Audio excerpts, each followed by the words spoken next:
situation here. This is a joint effort of the FIU's Latin American Caribbean Center and the Caribbean Policy Series, which Dr. Bryan is one of the members. So it's the second of 3. The next one will come pretty soon. So without further ado, I guess what I will do is begin introducing the panelists. And they are a very distinguished group. Interesting, they're not started with Dr. Bryan's, whose paper is a very complex paper, and I want to say a few things in order to introduce the paper to make it a bit reasonable, because he combines an analysis of the energy situation with the geopolitical situation, which might not be clear to everybody. But we have here Dr. Thackeray Wax Driver, who is Chief Executive Officer, Energy Chamber of Trinidad and Tobago. Norman Monroe, who is Professor of Mechanical and Material Engineering and former Director of the Office of Student Access and Success and Center for Diversity in Engineering and Computer at Florida International University. Then somebody, I remember in graduate school, we never thought that women entered into the engineering field, but here we have Dr. Lorraine Sobers, who is a graduate of the University of London and who is lecturing in the Department of Chemical Engineering, Petroleum Studies at the University of the West Indies, as you can well imagine, given Trinidad's involvement with oil, and that's a very important area. So without further ado, that's the situation. Now, before we start, I want to make several points based on my lifelong touring of the Caribbean. I've made 53 cruise. I have been a consultant for the cruise line industry since 1978. But I want to make several observations that I've seen. Number one, as you travel through the Caribbean, you see that these are middle-level islands, all using intense use of electricity, with the exception of Haiti. Haiti is still in the coal and firewood stage, but for the rest, they're high power usages. Secondly, they pay an enormously high price for that. For instance, the worldwide price per kilowatt hour is 15 cents. In the United States, it's 12 cents. In the Caribbean, it's 90 cents in St. Vincent, 65 cents in St. Lucia, et cetera, et cetera. It's one of the highest rates of cost of electricity, but the people want it, and they get it. Secondly, electricity is produced nearly exclusively with petroleum. There are some cases which should serve as models. Dominican Republic and Jamaica are now producing more or less the same level of energy through solar and wind, and they are models which the rest of the Caribbean should look at. And there are models also from a geopolitical situation in terms of vis-a-vis Petrocaribe and Venezuela. And the fourth and final point I want to make is that the use of renewable energy, which all Caribbean islands are potentially capable of doing, will not take place until the price of oil is so much higher than the cost of renewables. And here we have to deal with what sociologists know to be inertia. If you've been using something, very difficult to switch to others, even though the transactional cost of it might be higher. So those are several points. So without further ado, I would then ask Dr. Bryan to present his paper. And as I say, it's a complex paper, but well worth reading, and it will be published by FIU. And Tony Bryan, will you please start and explain your paper? Thank you very much, Tony Mango. Only one correction, and that is the fact that the cost of a kilowatt hour in Trinidad and Tobago is about 8 cents. Yeah, that's true. Yeah, that's the only thing that they're producing now with their own gas and whatnot. Yes, quite right. Okay, so I think Dr. Mango has set the tone that the paper is complex, yes, in the sense that it deals with not only the dynamics of oil production in the Southern Caribbean, it also deals with the geopolitics of that, and also the geopolitics of renewable energy, all of which are very exciting fields, but as we go along, we'll sort them out. Now, with respect to the Southern Caribbean and Northern South America, there are some important points. First of all, why is the Guyana-Suriname Basin, or the GSB as we call it, so lucrative? And the answer is very simple, because the geology is right. So there are several significant tectonic events throughout the Earth's millennia that have shaped this emerging hydrocarbon province. The most important is the continental drift, the separation and movement of continents. And we have evidence today that the oil reserves found on both sides of the Atlantic, for example, between Ghana and French Guyana, are thought to have formed 100 million years ago when South America and Africa were joined. And the oil companies drill offshore in both these areas to test what we call the Atlantic mirror theory. That is, that it's the same geology on both sides because of that. Now, one thing about the Guyana-Suriname Basin, the GSB as I will call it, is that the geology is uneven. So it's proving to be hit and miss depending on the exploration locations. And in fact, the proof of that was that French Guyana was the first country in 2010 to really hit a substantial vein of oil, 700 million barrels of reserve, but it has had nothing after that. In the history of oil in the Caribbean, only Trinidad, Cuba, Suriname, Venezuela, and Colombia were the oil producers of the Southern Caribbean. Others operated oil refineries. Trinidad drilled its first well in 1857. And because of fuel demands during World War I and World War II, it rapidly emerged as the Caribbean's major oil producer. By the year 2000, Trinidad had become a natural gas economy because gas replaced oil as its main energy staple for economic growth. And utilizing the advantage of cheap natural gas, it has attracted about 103 global manufacturers involved in a range of downstream enterprises, methanol, ethanol, ammonia, and such. I don't think there's any doubt in anybody's mind that Trinidad's energy fortune is due to its mutual geology with and proximity to Venezuela, 7 miles away. The country of Venezuela has one of the world's largest deposits of oil. And both countries share numerous cross-border and gas fields. Now, somewhere around 2015, there was a rush for the frontier provinces of oil and gas in the Caribbean. And today, Guyana and Suriname and Trinidad and Tobago are the oil producers in the 1510 nation CARICOM block of nations. Barbados also produces about 1,600 barrels of oil daily from a small collection on land wells. But what the Guyana discovery has done is to provoke deeper interest in the region. And I'm mentioning this point here because it's going to be part of my conclusion, that the Bahamas, Jamaica, Grenada are all moving to step up exploration. The discovery of commercial quantities is not promising for them.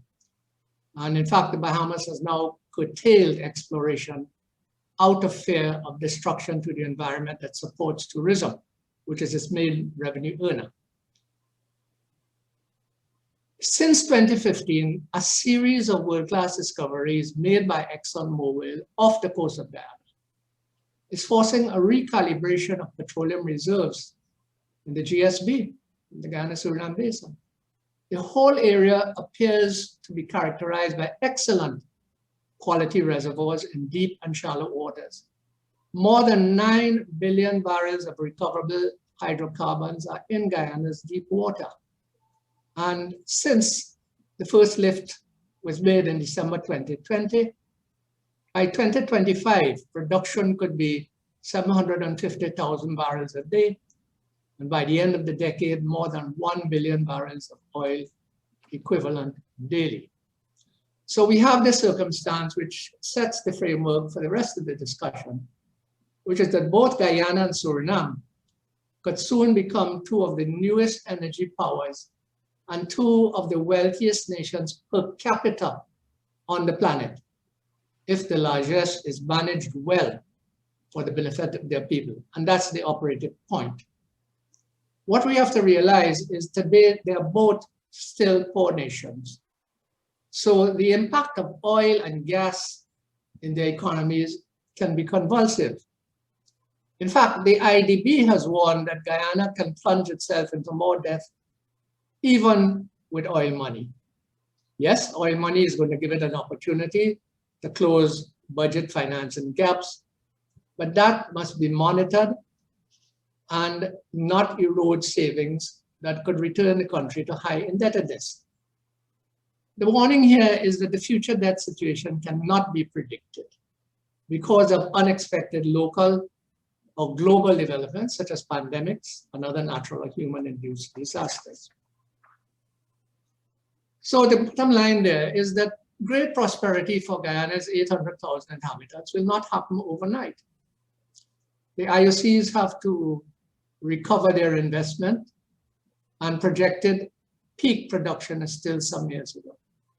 The dangerous thing about Guyana is that there's a national sense of euphoria, and caution is in short supply. It is a frontier oil province, and it is vulnerable to the many above ground pitfalls that could accompany the boom. For example, the explosion of money might be difficult to absorb and to manage.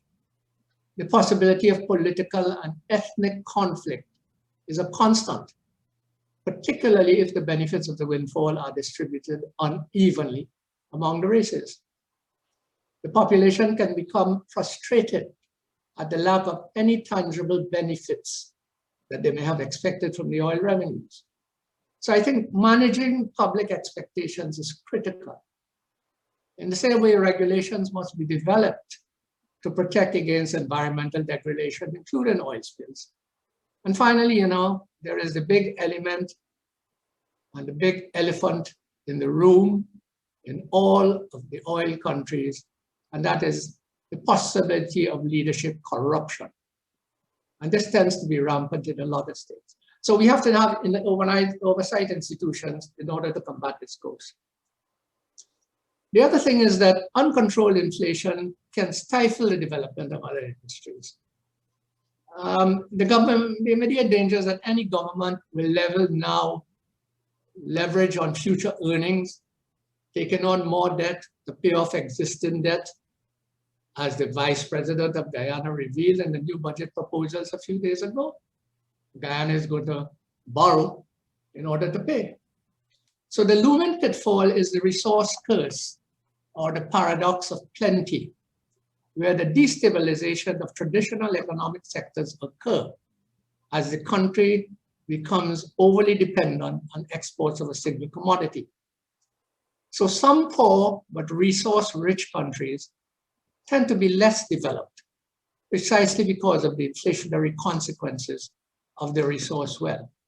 In Venezuela, as most of us know, oil is known as the excrement of the devil. The common trend in global energy policies in the 20s will be climate change. The global energy system is undergoing a transition from a nearly complete dependence on fossil fuels towards a greater reliance on clean and renewable energy. So there are geopolitical ramifications from this change, which will test the international system in unpredictable ways. In my opinion, it will transform global politics. The world of geopolitics will move toward a system that recognizes the diffusion of global power. And among the policy tools that our countries, for example, in the Caribbean, will have to leverage to support in management the geopolitical consequences of an energy transition. The chief of them is regional foreign policy and diplomacy. The strategic importance of fostering bilateral energy diplomacy with countries that can provide security of domestic energy supply, markets for the long-term monetization of hydrocarbon resources, and support for economic diversification cannot be overemphasized. And I discuss those geopolitical challenges in detail in my paper, and I think some of the panelists may have comments about that. What I'm proposing is that managing climate change requires a fundamentally different approach from the way most policymakers and governments currently think about it. And we must also be aware of the fact, as we all know, as those of us who are academics, that the only uncertainty in geopolitics, or the only certainty in geopolitics, is uncertainty. Let me turn quickly to the transition to renewables. In the Commonwealth Caribbean, there's momentum towards renewable energy. But at the present time, renewables play a relatively minor role in the region's energy profile. And this is odd because the conditions are ideal for leveraging wind, solar power, geothermal energy. This is not to deny that progress is being made. All CARICOM countries are required to have at least 47% renewables by 2027. Jamaica, I think, is the one that was an early entrant into the clean energy stakes, having a wind power project, I think is privately owned in 2004.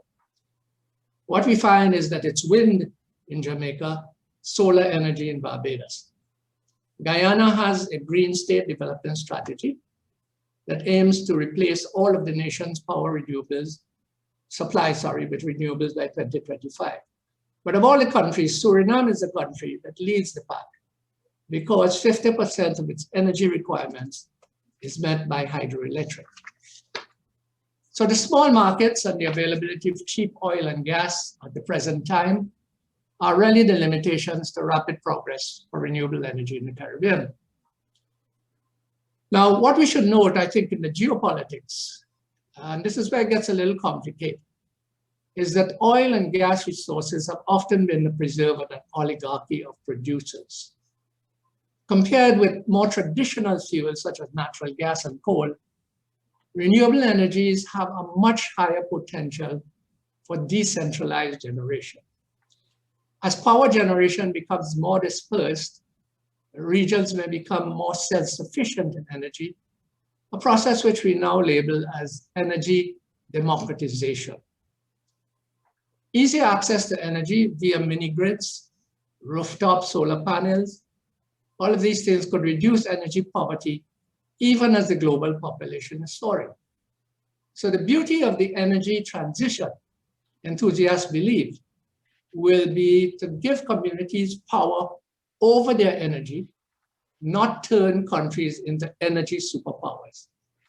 There's a fashionable term going around called the new power superpowers, referring to individual countries. The reality is it's going to take decades for a transition to renewable energy to play out. It may never phase out fossil fuels completely. Natural gas and LNG will be with us as transition fuels even in the late 21st century, excuse me. But the energy transition has prompted a global race for the best technologies. As Francis O'Sullivan of MIT Energy Initiative puts it, we are moving from a world where the value of the energy is embedded in the resource to where technology is the resource. In this context, China is way ahead of everyone. So my paper, to bring it to a close really, is that it has stressed the energy dynamics in the Southern Caribbean. And it has stressed that it must always relate these to global trends. The region doesn't exist in a vacuum. The world of fossil fuels has changed quite dramatically since the fall in oil and gas prices starting in 2014. The fall, in tandem with the health crisis, forced oil companies to put explorations on cruise control and reduce or curtail operations in many new emerging provinces, particularly in Africa. So the long-term effects on the world economy and on future energy demand are not going to be clear for some time in the future. In fact, what we are witnessing may just be a dress rehearsal for a huge structural decline in the oil and gas industry worldwide. So in this context, what I wish to stress is that when you see continued investment by the international oil companies in the Guyana-Suriname Basin, a national oil company investment in Northern South America, such as Petrobras in Brazil and so on, remember that these are the exceptions to this global trend of oil companies withholding investments in the sector. But let me say that the warning signs are clear.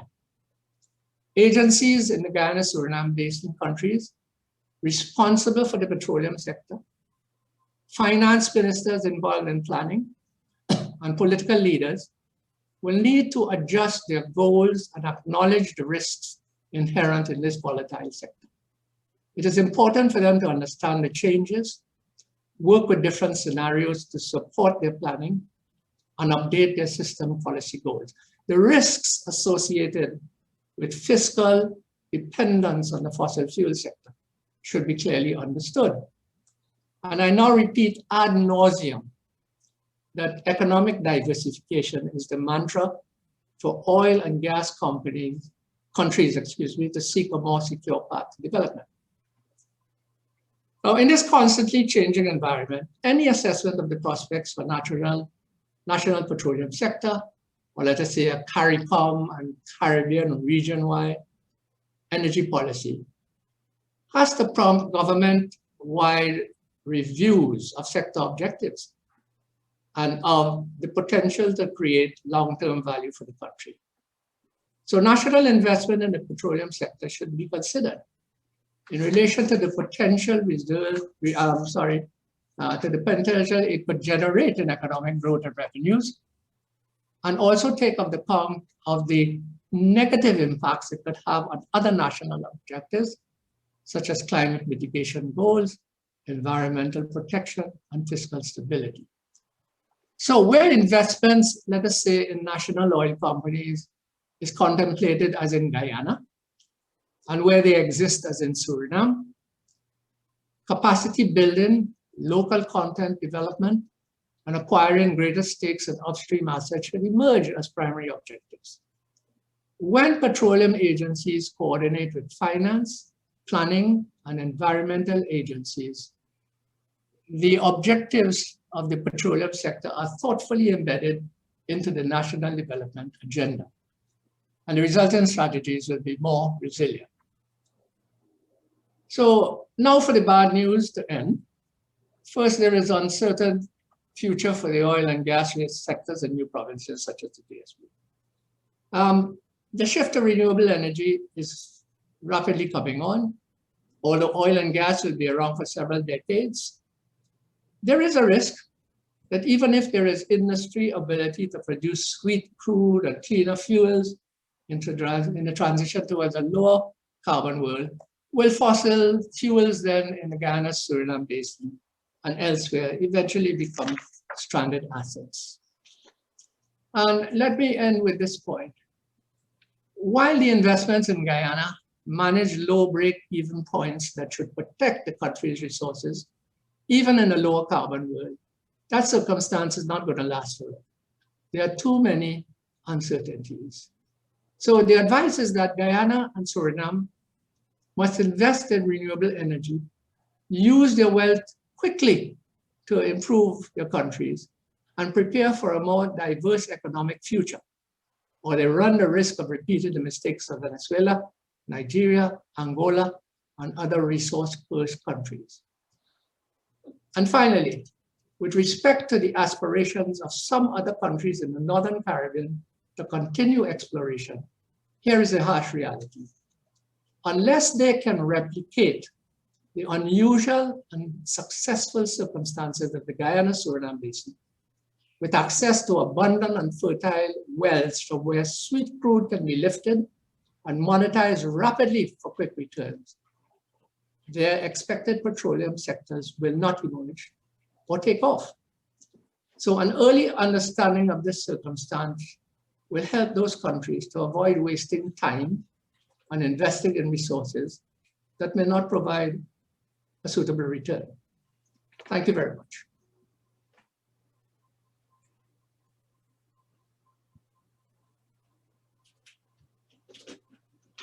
Thank you, Tony Bryan.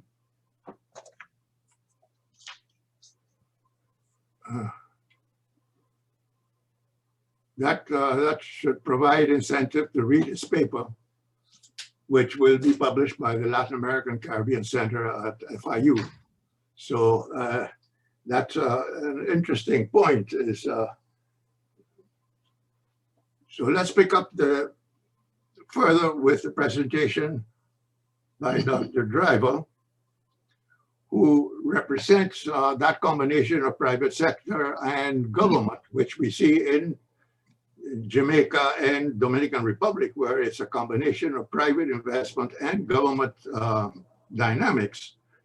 And Dr. Driver then has that kind of background, including involvement with the University of Trinidad and Tobago. So let us turn now to Dr. Driver and hear his representation of the issue.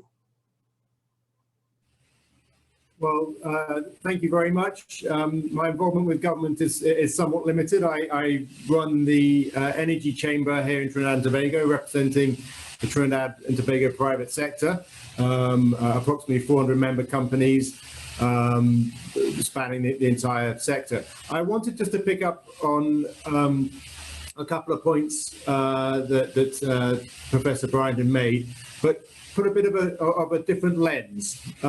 Professor Bryan spoke a lot about oil and a lot about renewables. I'm going to talk a little bit about gas, natural gas, and rather than renewables, energy efficiency. Because obviously this is another big part of the energy transition, isn't just how we produce energy, but then how we use energy.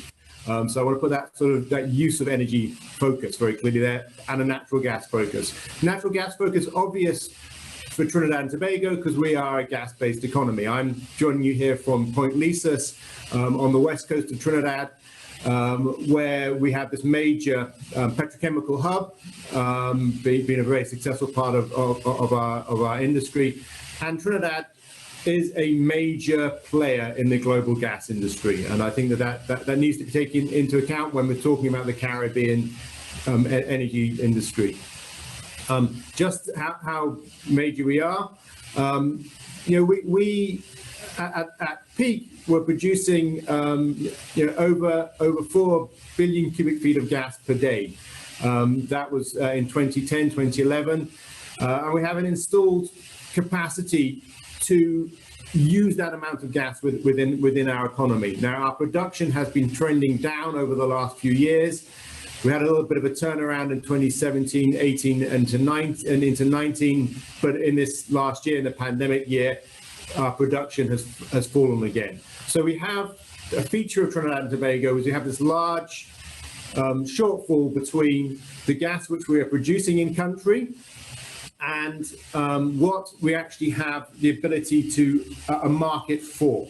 Now, that is obviously problematic for our economy, but it also creates a huge opportunity, because when you find gas in Trinidad and Tobago, there is a ready market for natural gas. This is very different from a lot of other places who find natural gas and have to try to develop a market for it. So you see that in East Africa, in places like Tanzania and Mozambique. They have massive gas resources, but they don't have any way to absorb that gas into their economy, either into petrochemicals or into LNG. So it takes a very long time to develop their industries. In Trinidad, any gas which is found can have an automatic market for that gas, so it can be developed. So that is, sort of an advantage that we have, ironically, because of the shortfall. I wanted just to that's sort of a context setting, but the point I wanted to make more specifically was around energy efficiency, and where we're talking climate change. So let's talk about where is energy actually used in the Southern Caribbean. So this is, and I thought a good way to show that is the Southern Caribbean at night. So seeing where the lights are on. So you'll see the chain of the islands coming down from the French islands and through St. Lucia, St. Vincent, Grenada and Barbados off there into the Atlantic, down to that big splotch there of light, which is Trinidad and Tobago, where it is the major producer of energy and it is a major consumer of energy as well. And then on down the coast of South America, you will see there just the little spots there, which is Georgetown and Paramaribo in Guyana and Suriname. Really just small islands of electricity use at the moment, very small amounts, destined to increase with the development of their economy, but at the moment a very small amount. So when we're talking climate change and we're talking about mitigating the impacts of climate change, and we want to reduce greenhouse gases, we also need to look at what's happening in these locations where energy is being used, particularly in Trinidad and Tobago, where we are very energy inefficient, and there's a huge opportunity to reduce our greenhouse gas emissions through greater energy efficiency.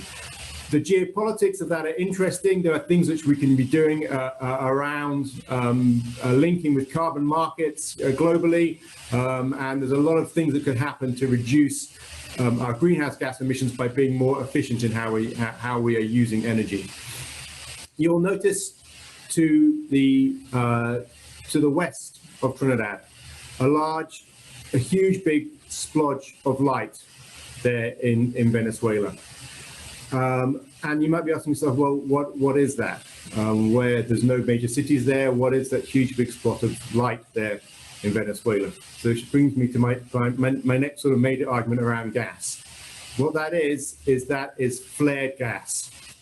There is Venezuela, because of the problems it has had with its oil industry, it does not have a market domestically for natural gas, or has, because of all of the problems that they have created for themselves and how they've mismanaged their economy. There's no market for natural gas within the country, which is one that they could put gas into. So to produce the oil, they have to flare these huge amounts of natural gas every day. So it shows up on the map at night as this massive splotch of light, because of this flared natural gas, so it can go on producing oil. This is obviously an environmental disaster. From a greenhouse gas point of view, this is just a wasted resource which is being burned, and the CO2 is just going up into the atmosphere, and is a major contributor to climate change. So that the volumes we're talking about of flared natural gas in Venezuela are really very significant. 900 million standard cubic feet of gas a day in 2019 was the average amount of gas which they were flaring. Now, if we remember back to that graph I showed of Trinidad, just 150 kilometers away from the site of where this gas is being flared, we have a installed capacity which could take all of this natural gas into our system and produce ammonia, produce methanol, produce LNG to go out into the global markets to help the transition away from coal to natural gas power generation. That market there for the natural gas exists. Just in terms of the distance, there's a lot of discussion in Guyana at the moment about bringing gas on shore. It's a shorter distance between where this gas now is being wasted and where we have a market in Trinidad than it is between the offshore oil fields in Guyana and to bring gas to shore to produce electricity. This is a major opportunity which exists, but obviously the geopolitics mean that this can't happen because of sanctions around Venezuela. Now, I'm not making any argument here around sanctions. I'm just pointing out that if we're talking the geopolitics of climate change, we sometimes miss these big things because we're concentrating on renewable energy, solar projects, all these new things. But here's a massive opportunity. Here is all of this natural gas which is being flared in Venezuela, has a market in Trinidad, and is very significant. And that needs to fold into the discussions around around geopolitics of how do you bring these resources to bear. Because just to give you a sense of what we're talking about here of scale, If that flared gas in Venezuela was converted to electricity through a reasonably efficient modern power generation plant like the TGU facility in La Brea in Trinidad, that would generate 32 terawatt hours of electricity per annum. CARICOM as a whole, so Jamaica, Barbados, all of the Eastern Caribbean, Suriname, Guyana, Trinidad and Tobago as the major user of electricity, we use 19 terawatt hours. So just the scale of this of this wasted energy which we see with this flare gas is enormous, and this is something which I think needs to be brought into the conversations around climate change. So we're not just concentrating on this, the new stuff around solar and around wind. Obviously, we have to be talking about that for all of the reasons that Tony Bryan was raising, but there is this issue around the efficiency with which we are utilizing the resources which we currently have, and particularly if we are wasting resources, which we are seeing in this case. So I would just say, you got to sum up, please. Sum up, please. Yeah, talk. So if we're just talking about the climate change, let's not concentrate just on renewables. Let's concentrate on energy efficiency and the potential that exists for using resources more efficiently within the Southern Caribbean. So I'll finish on that. Thank you very much. Now we will turn to Dr. Norman Monroe, who is a full professor at FIU in the field of mechanical and material engineering in that department. He has an extraordinary academic background stretching across the globe, ending it with a PhD at Columbia University. So FIU is very fortunate to have him on the staff. But one of the things I'm interested in, and we would all be interested in, is the fact that he's now working to help Guyana get accreditation for its own university. So I would turn now then to Dr. Monroe and ask him to make his presentation. Thank you, Tony. Well, it's a pleasure for me to work with both Tonys and to talk about the Southern Caribbean Energy Matrix.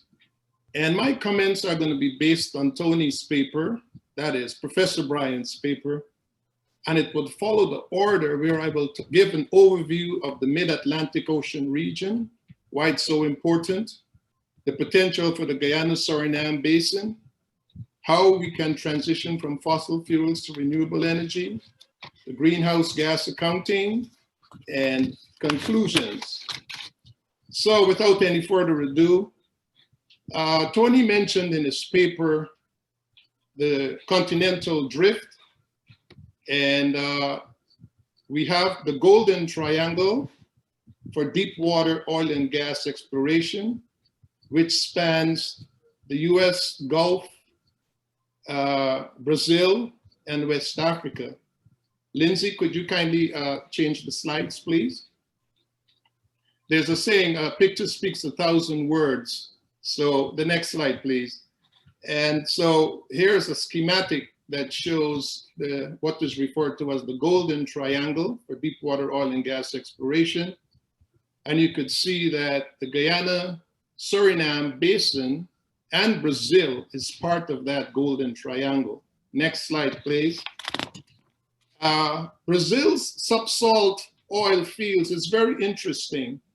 Tony also mentioned the mirror effect. So here's a schematic that shows on either side of the Atlantic Ocean, the type of geology and why the prospects for huge findings of the Guyana-Suriname Basin is very likely. The difference with Brazil's subsalt oil fields is that those rich deposits are about 5,000 meters in the pre-salt zone. You have 3 salt layers, the post-salt, a salt layer, and the pre-salt. And so getting down to 5,000 meters require expensive drilling. You're getting to harsh conditions, and precise technology is required for that. Next slide, please. This here just shows the crude oil reserves in billion barrels. And as you could see, Venezuela is well endowed, as well as Saudi Arabia. But if you look at Trinidad and Tobago and Guyana, these numbers just show what has happened. TNT was always the major oil producer in the Caribbean, but now you could see Guyana and Suriname going to be major players. The next slide, please. This is an overview of the Guyana offshore basin and all the different companies that are drilling and exploring for oil and gas. And the next slide also is a blown up version that shows Exxon's Liza field, which is very prolific. And with major oil discoveries, Guyana is poised to become a top producer. The next slide, please. Now we have the issue of territorial disputes. And it existed between Venezuela and Trinidad, and they've been, because of geopolitics, that's just mentioned how natural gas is being flared. And putting aside geopolitics, this could have been utilized. Well, the same thing is going to happen between Venezuela and Guyana. There's a process called unitization where countries can, not only countries, but even regions within a country can come up with ways in which to share this resource. And hopefully, if geopolitics aside, this can be exploited in the near future. The next slide talks about climate change. And I want to mention this because it is because of climate change that we're now transitioning to renewable energy. Here's a schematic that shows all of the activities by humans that are causing emissions. And we have what we call the greenhouse effect. Next slide. The main greenhouse gases are shown here: carbon dioxide, methane, nitrous oxide, hydrofluorocarbons, sulfur hexafluoride, and nitrogen trifluoride. But there are hundreds of others. Next slide shows a very important aspect. If you look at the extreme right column, you will see the acronym GWP, that stands for the global warming potential. Carbon dioxide has a GWP of 1, and all other materials are rated relative to carbon dioxide. So when we talk about the carbon content and carbon emissions and so on, everything is lumped into carbon dioxide. But if you look at the bottom, sulfur hexafluoride has the greatest global warming potential on other fluorohydrocarbons. The next slide, please. So the consequences of climate change, as you could see, you have the ice caps, both from the Arctic as well as Antarctica, are diminishing with time. And this is leading to sea level rise, as we all know, climate change, excessive rainfalls, and other factors. And the next slide also show you major impacts of global warming. Agriculture, food security will be impacted, forestry, water resources, coastal areas inundation. We see, for example, in Belize that they're losing their beaches. And you also have biodiversity and modification of the ecosystems, as well as human health is going to be impacted by the vectors of malaria and other things that will impact us. The next slide, please. This just shows a bubble diagram of carbon dioxide emissions. And as you could see on the top right corner, the United States is a major contributor. And around the top at the middle, you see Trinidad and Tobago features very highly, but because it has a high natural gas production, and taking that per capita, it rises to the top. And you see within the middle, India and China. The next slide also indicates carbon dioxide emissions in the Caribbean, starting with Trinidad and Tobago around 1908. And where Guyana stands right now, that is expected to increase significantly because Guyana is also flaring. The next slide, please. Here is the percentage and total greenhouse gas emissions by countries in their national inventory reports. You could see that the Caribbean nations are hardly on the scale, whereas India, USA, and China dominate. Next slide. Why compile a greenhouse gas inventory? Well, basically for compliance with EPA, the Kyoto Protocol, Paris Agreement, and in managing greenhouse gas risks and identifying reduction opportunities. Public reporting and participation in voluntary greenhouse gas programs are ensured, and the possibility of the carbon markets and trading, where carbon credits is a tradable commodity, and also for recognition of early voluntary action. The next slide talks about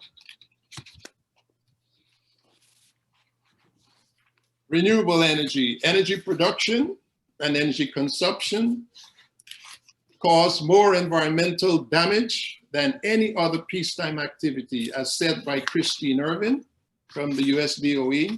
And so, why use renewable energy? And the next slide shows greenhouse gas emissions by economic sector. And so you could see transportation and electricity production account for a significant amount. And so I'm going to, as well as industry. So I'm going to focus on that as I proceed in this presentation. And so the next slide shows the neutral pathway for carbon dioxide in terms of transportation. With an increase of renewables, basically from non-fossil carbon, ethanol, biodiesel, butanol, and you will see a decrease in energy consumption from fossil fuels in terms of engine efficiency, hybridization, and other vehicular actions. And the next slide shows the role that alternative renewable energy can play. It tends to be minimal pollution in comparison to fossil fuels, and it tends to come from sources that are free. And so this would be the way for Guyana and countries within the Caribbean to go, with solar-powered systems and rooftops and otherwise, geothermal, as example, possible in Dominica. And the next slide talks about Guyana's usage of natural gas and renewable. You have to sum up now, please. Of electricity generation. And so, in conclusion, I would like to say that deep water resources endowments are highly sought after in the international oil and gas exploration arena.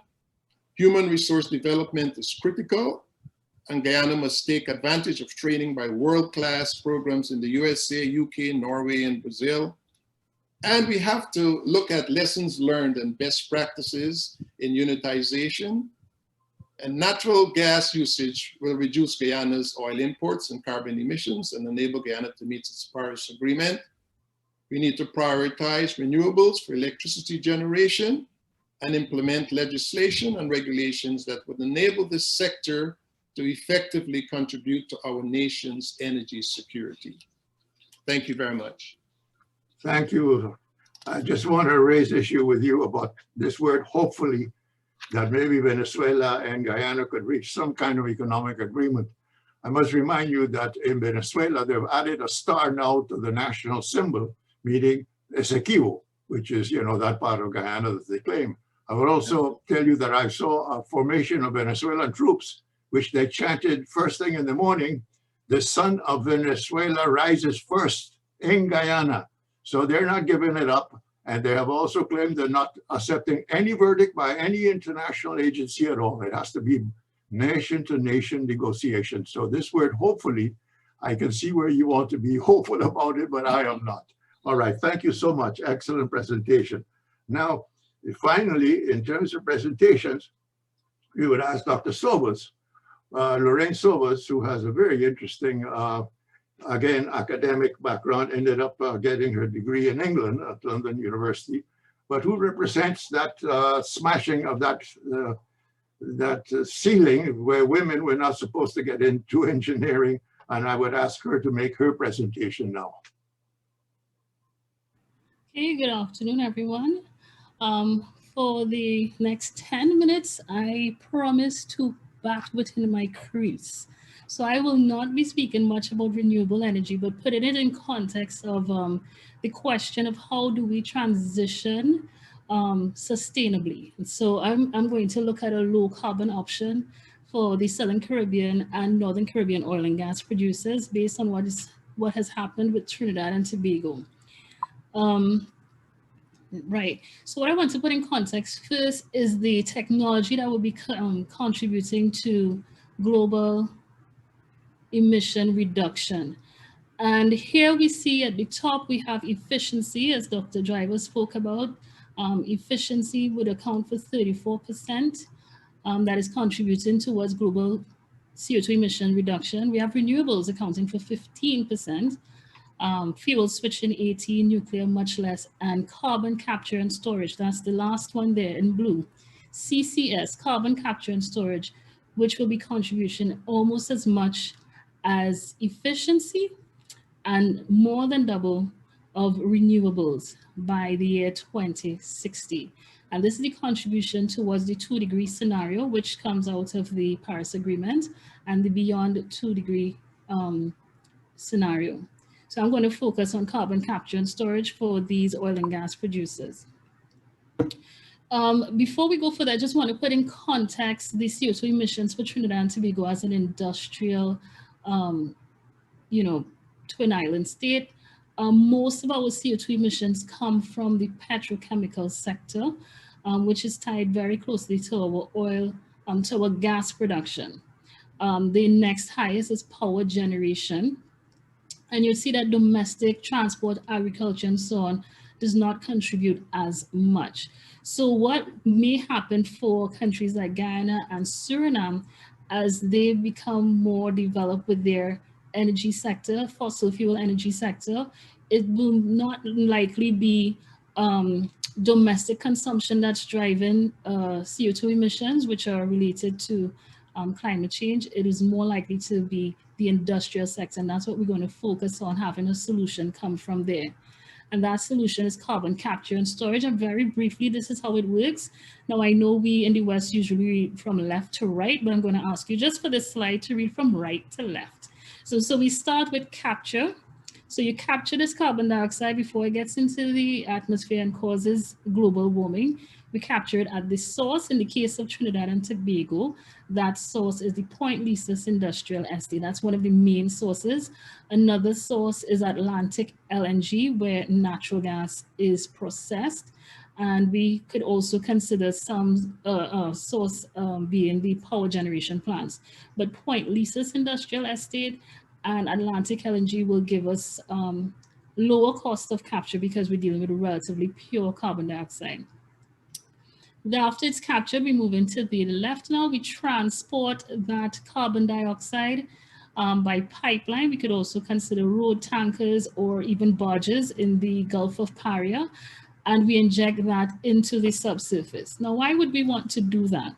Now, on the far left here, we have a little schematic showing that basically the volume of CO2 that you see on the surface can decrease by 3 orders of magnitude when it's injected subsurface.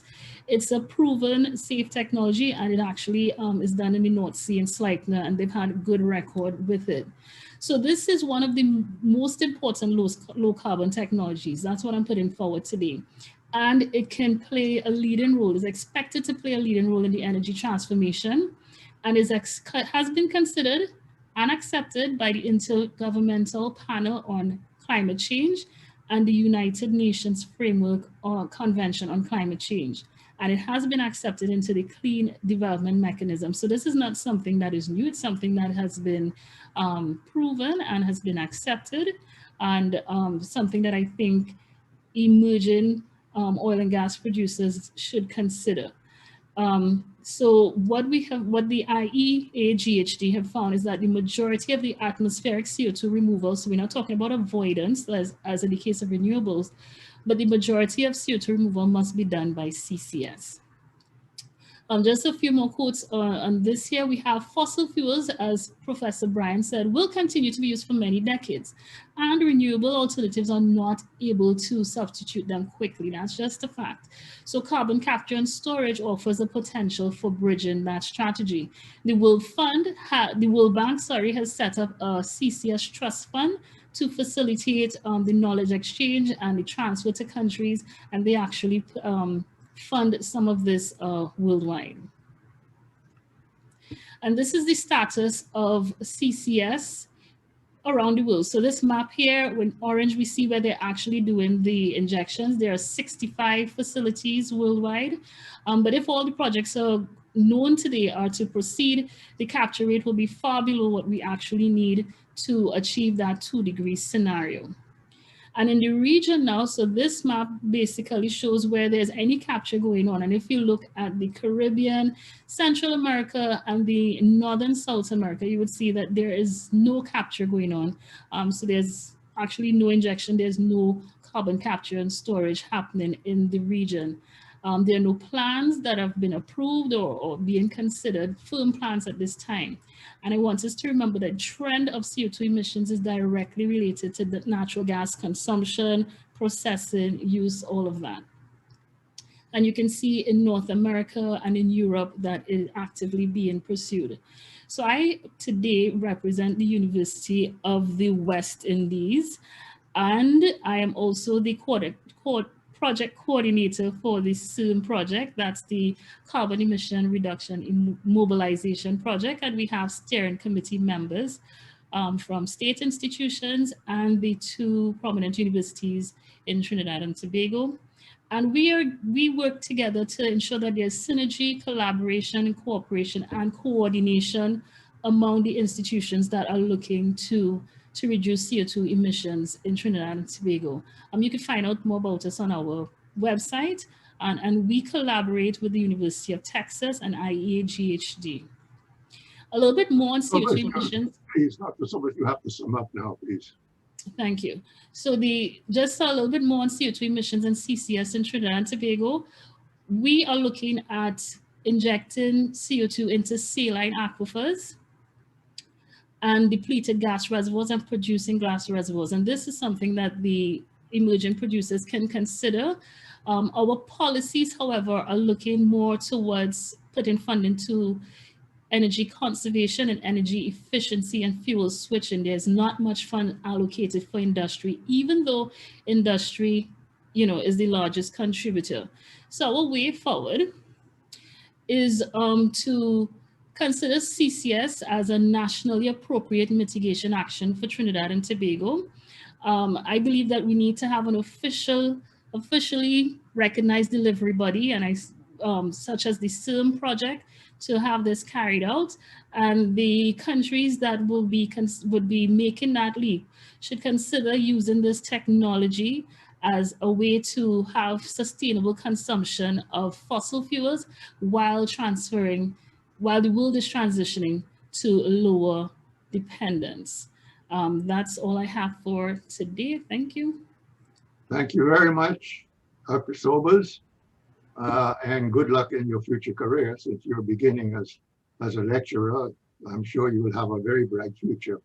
Now, Dr. Brian will respond to the panelists for just 5 or 6 minutes. Tony, will you please respond at your convenience?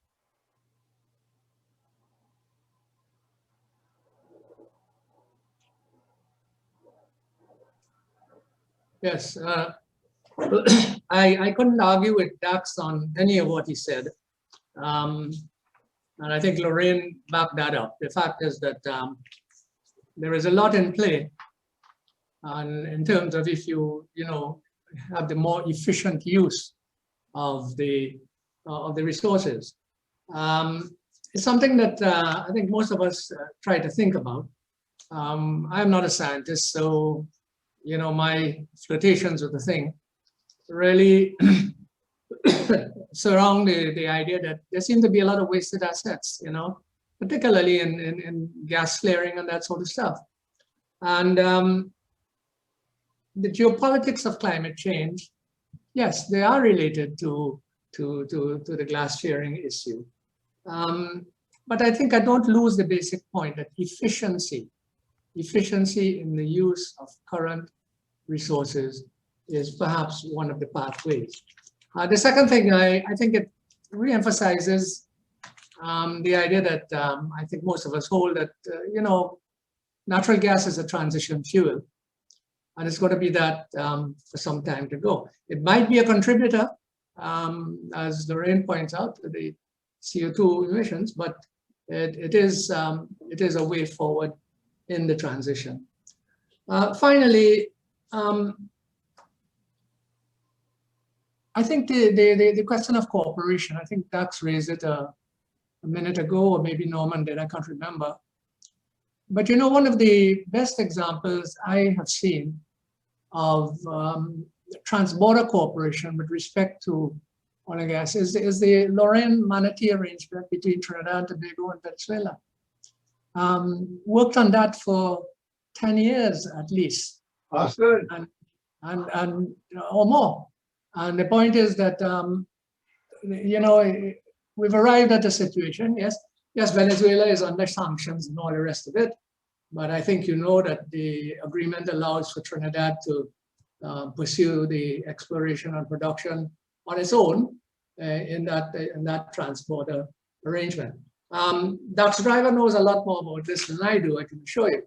But I mean, this is very hopeful. That went off. Sorry?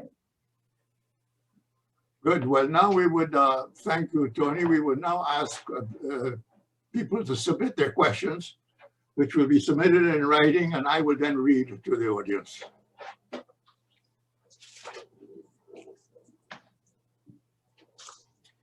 going to be able to hear you. Seems like I lost the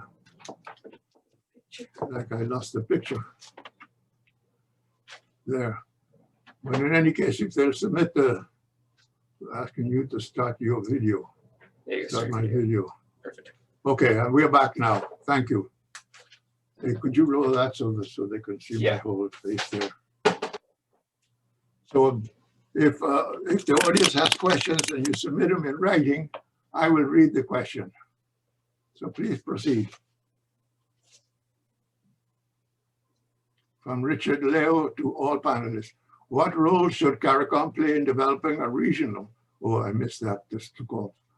You have questions in the feature. Stephen Bromfield to all panelists. You have questions. That chat button, yeah. Huh? Could you hit that chat button right there? You see that? Yeah. Chat button, you can shoot that. So I think people have their questions displayed here on the right. Okay. Can I take this out? You want to, sure. From Lindsay Dudley to all panelists, please reference to the bottom of your Zoom screen for questions. I see them. I see them. What role should CARICOM play in developing a regional plan for transition of renewable and economic diversification? That is one, and I might as well read the second question from Stephen Broomfield. Please discuss the concerns related to possible drilling and exploration while hurricanes are becoming much more frequent, ferocious, and increasing in strength, plus slower movement. Currents are slower, which will allow for larger storms length of time, and how each country will ensure limited or zero environmental impact. Geospatial maps indicate more seismic activity, and that too is a concern. So those two questions, Tony, would you answer them? I guess the other panelists can also answer those questions. Yeah, well, I think the issue of CARICOM having a regional energy policy is a ticklish one. It has always been. My belief is that you do not get such a policy without first having something like the CSME, which is the Caribbean, common market arrangement. It just simply doesn't happen. There are individual countries that protect their interests, and getting that sort of cooperation has been very difficult. As a matter of fact, I see more cooperation between Trinidad and Venezuela that I have actually ever seen in terms of the CARICOM grouping. Now, I would refer to Dax on this because he's involved with trying to do that all the time. Dax?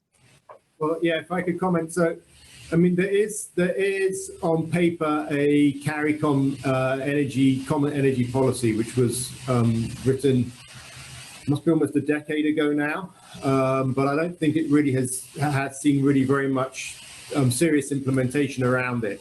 There are the CARICOM renewable energy promotion bodies who are trying to, I think, promote the adoption of renewable energy.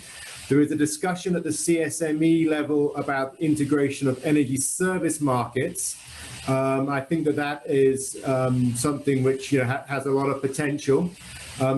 There was one of the comments in the Q&A was around geothermal and why we haven't seen the development of geothermal energy. Well, essentially, the problem which geothermal energy faces in CARICOM is that the resource is huge, has potential to produce a lot of electricity, and there's no one market which can take the electricity to make it feasible. So for geothermal to work, you've got to integrate the markets of the electricity markets of the Eastern Caribbean.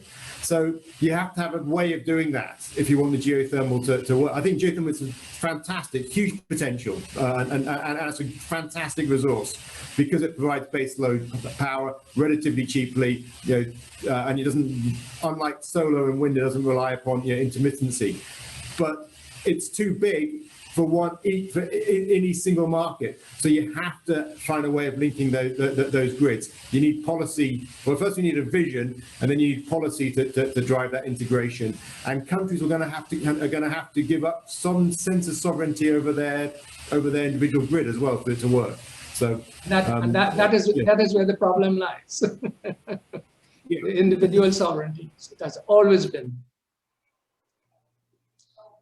The other question related to hurricanes and what measures will be taken. Look, hurricanes are a fact of life. And just think of how devastating it can be. In 2017, after Hurricane Irma hit Barbuda, the entire population of 1,800 people had to be evacuated. And if you think that's bad, look at the Pacific region, where low elevation islands are turning out to be uninhabitable. And we have something called population transfer, which is kind of an innocuous term to the fact that tens of thousands of people can be economic refugees. Well, we saw that in the case of Montserrat with the volcanic eruption. Half the population had to move. Exactly. So, rather than focusing on whether the hurricanes are going to hit us and or what can we do about it if we're drilling for oil and all the rest of it, my concern is what are the geopolitical consequences of the unprecedented eradication of a state's entire territory? And we have no international rules governing climate change refugees. There are none. Now, I wanted to ask Dr. Bryan whether she was informed of any of the policy taken by Costa Rica in terms of what she was discussing, because my understanding that Costa Rica is quite different from the rest of the countries of the region she was discussing. Am I correct in that, Dr. Bryan? No, you mean Dr. Sobers? No, yeah, Dr. Sobers, sorry. Yeah, we're not married as yet. So all right. Okay, sorry about that, Dr. Sobers. Are you informed of any of the policies taken by Costa Rica to deal with the issues that you raised? No, I don't know them to be within that sphere. No, it doesn't mean that they don't have viable policies in place, but for this particular technology, there are no plans in place for this particular technology. Yeah, that's basically it. All right, any other questions?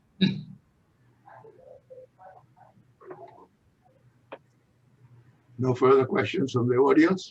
Yeah, there's a question that says, what is your opinion on the best use of Guyana's natural gas during extraction, and whether one should focus on natural gas or hydroelectric power?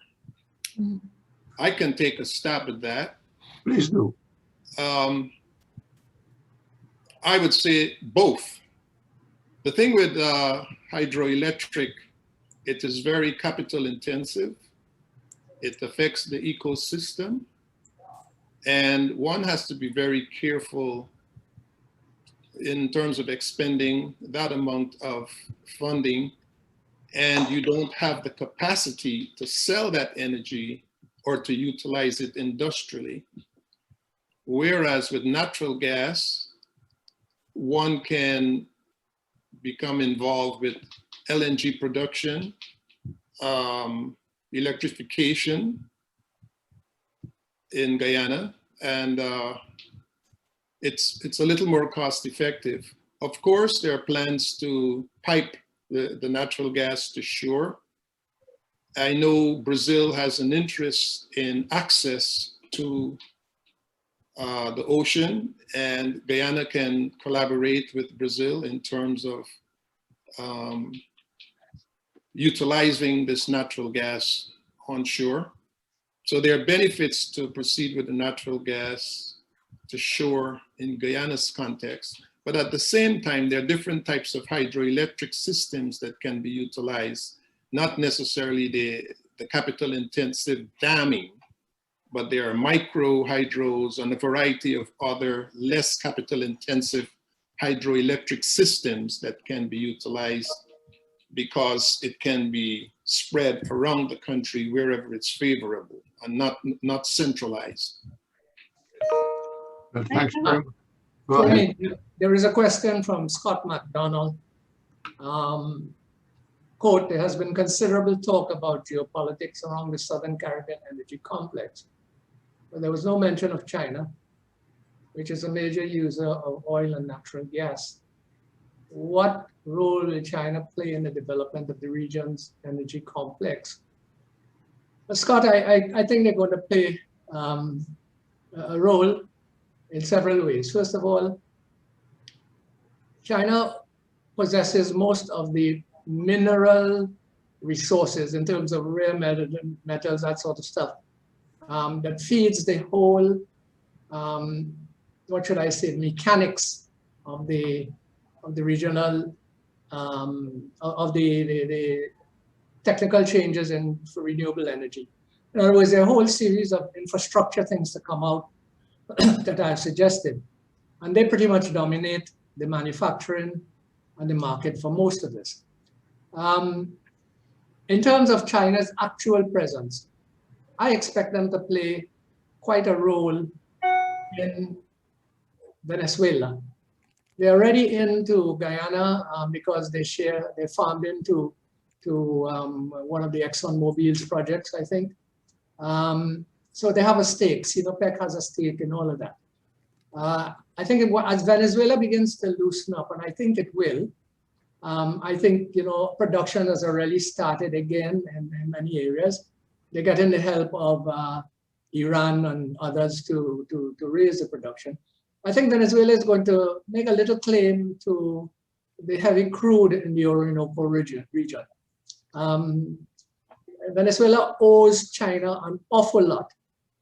And if China wants to refine that crude, it's not going to ship it halfway across the Pacific to do it. They're going to look for close by refineries, which DAX, I think, opens up the idea that Petrotrin may have a future after all, the refinery. That is if Venezuela and China get interested in it. Remember, one of the things about the Petrotrin refinery is that it used to refine a lot of Venezuelan oil. Historically, it did that. So there is a linkage here. There is a linkage here. And I expect China to be involved, yes. I wanted to add to that. You will, of course, be aware, Tony, that China is building a highway to enter into the Amazonic region of Brazil. Yes. That highway is going on. And one of the characteristics of China's developmental assistance is that they tend to leave the workers who are Chinese and they build new communities. There are new Chinese communities now on the border between Brazil and Guyana, which is an interesting addition to the geopolitical situation there. Well, good. Well, let's then move on. Any other questions that I missed, perhaps? Yeah, from David Lewis.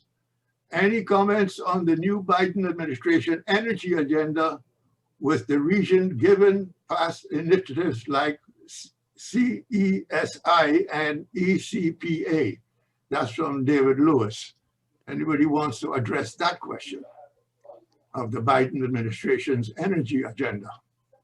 I'm still waiting to see it, David. That's not Waiting to see whether there's one. whether there is one. Yes, yes. But he's only been in office for 6 weeks. I mean, So until it's announced, I have a little difficulty. I gave an answer to the Trinidad Guardian a few weeks ago about that, and you know, I just can't speculate at the moment.